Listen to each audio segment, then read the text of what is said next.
हम में से कई सारे लोगों को अक्सर ये डाउट रहता है कि बुक वैल्यू में और अर्निंग पर शेयर में क्या डिफरेंस है।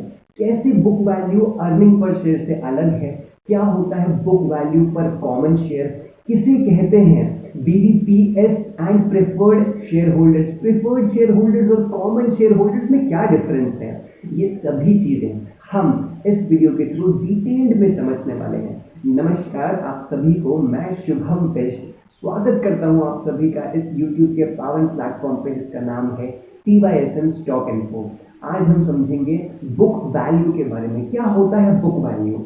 अगर एक कंपनी अपने सभी टैंजिबल एसेट्स यानी कि टच एंड फील ऑब्जेक्ट्स यानी कि ऑफिस का फर्नीचर हो गया, मशीनरीज हो गई, लैंड हो गया, इन सभी चीज़ों को बेचने का सोचे तो हर एक हमारे पास एक अमाउंट आ जाएगा, कंपनी के पास एक अमाउंट आ जाएगा। उस अमाउंट से कंपनी अपनी सभी लायबिलिटीज को फिनिश कर देती है, अपने सभी डेप्टर्स को पे कर देती है। उसके बाद एक अमाउंट बचेगा, एक रिमेनिंग अमाउंट बचेगा। अब जितने भी शेयर कंपनी के हैं उसमें अगर उस अमाउंट को इक्वली डिवाइड कर देते हैं तो हर एक शेयर के पीछे एक अमाउंट आएगा, उसको कहेंगे बुक वैल्यू पर शेयर। यानी कि कंपनी ने अपने सभी एसेट्स को सेल कर दिया, अपनी सभी लायबिलिटीज को पे ऑफ कर दिया, अपने सभी डेप्टर्स को पे ऑफ कर दिया।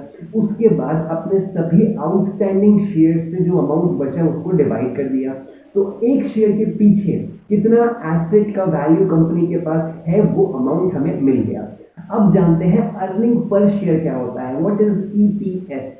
अगर कंपनी की टोटल अर्निंग्स को total number of outstanding share से डिवाइड कर देते हैं तो एक शेयर के पीछे कंपनी कितनी अर्निंग्स एक शेयर होल्डर को देती है वो वैल्यू निकल कर आ जाती है, जिसे कहते हैं अर्निंग पर शेयर। और वही हमने जाना बुक वैल्यू जो होती है वो एसेट्स को सेल करने के बाद जाकर जो एक शेयर के पीछे कंपनी के पास एसेट्स रखे होते हैं उसकी वैल्यू होती है। अब एक क्वेश्चन आता है कि कॉमन शेयर क्यों लगाया जाता है, बीईपीएस बुक वैल्यू पर कॉमन शेयर। कॉमन का मतलब क्या होता है? कॉमन मतलब हम सभी लोग जो कि प्रेफर्ड शेयर होल्डर्स में नहीं आते हैं। दो तरीके के शेयर होल्डर्स होते हैं, preferred share holders and common share holders. Preferred share holders की जो क्लेम होती है, जो अथॉरिटी होती है कंपनी के एसेट्स पे, कंपनी की अर्निंग्स पे, वो हमेशा कॉमन शेयर होल्डर से ज्यादा होती है। और अगर हमें बीडीपीएस निकालना है तो उसका बहुत साधारण सा फॉर्मूला है, बीडीपीएस इज इक्वल्स टू कंपनी की total earnings minus preferred equity. Company की जो टोटल इक्विटी है अगर उसमें से हम प्रेफर्ड इक्विटी को माइनस कर देते हैं तो जो हमारे पास इक्विटी बचेगी that is the equity for common person. Common share holders के लिए जो हमारी इक्विटी है वो आ गई, divided by total number of outstanding shares अगर हम कर देते हैं तो हमारा बीडीपीएस का वैल्यू निकल कर आ जाता है। अब ये बीडीपीएस कैसे इंक्रीज हो सकता है? अगर कंपनी में प्रॉफिट होता है तो बीडीपीएस की वैल्यू बढ़ जाएगी। अगर कंपनी में प्रॉफिट के बाद कंपनी अपने सभी डेब्ट्स को पे ऑफ कर देती है फिर भी कंपनी के पास पैसा प्रॉफिट का बचता है तो भी बीडीपीएस की वैल्यू इंक्रीज हो जाएगी। तो किसी भी केस में अगर कंपनी का प्रॉफिट होता है तो बीडीपीएस की वैल्यू इंक्रीज होने वाली है। अगर कंपनी शेयर्स का बायबैक करती है तो बीडीपीएस की वैल्यू डिक्रीज हो जाएगी। अब ये समझते हैं कि मार्केट वैल्यू पर शेयर और बुक वैल्यू पर कॉमन शेयर में क्या डिफरेंस होता है। मार्केट वैल्यू पर शेयर यानी कि स्टॉक का करंट प्राइस।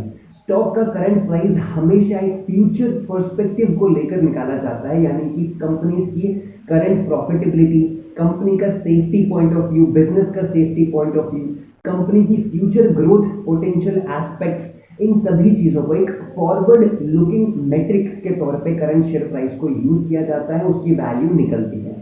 वहीं अगर बात करें बीडीपीएस की तो बीडीपीएस के कैलकुलेशन में, उसके फाइनेंशियल कैलकुलेशन में हिस्टोरिक फिगर्स को यूज किया जाता है, पुरानी वैल्यूज को यूज किया जाता है, जैसे कि total number of outstanding shares.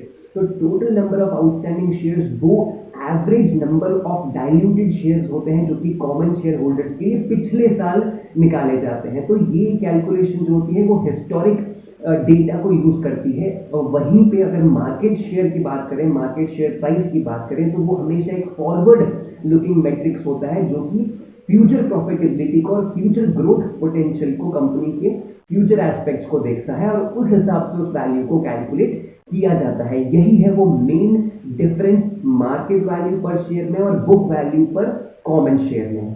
Book value पर कॉमन शेयर का एक लिमिटेशन भी है जो कि आपके माइंड में ऑलरेडी आ चुका होगा।